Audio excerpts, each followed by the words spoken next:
আসসালামু আলাইকুম। পল্লী বিদ্যুৎ সেবা 24-এ আপনাদেরকে স্বাগতম। আশা করি আপনারা সবাই ভালো আছেন। ছুটে চলছি ROWর লেবার নিয়ে এক চর থেকে আরেক চরে। এটা কিন্তু একটা নদী, ঠিক যমুনা নদীর একটা শাখা এটা।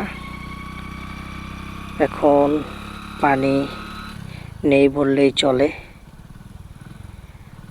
শুধু অল্প একটু জায়গায় পানি আছে, 4-5 ফিটের মতো জায়গা, এইটুকুতে পানি, কিন্তু মোটরসাইকেল নিয়ে পার হওয়া যায়। এটাই কিন্তু রাস্তা, এই দিক দিয়েই সকল মোটরসাইকেল চলাচল করে।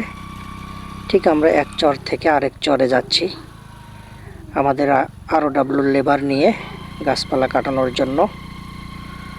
তো ভিউয়ার্স, কেমন লাগলো আজকের এই ভিডিওটি? ধন্যবাদ সবাইকে। আসসালামু আলাইকুম।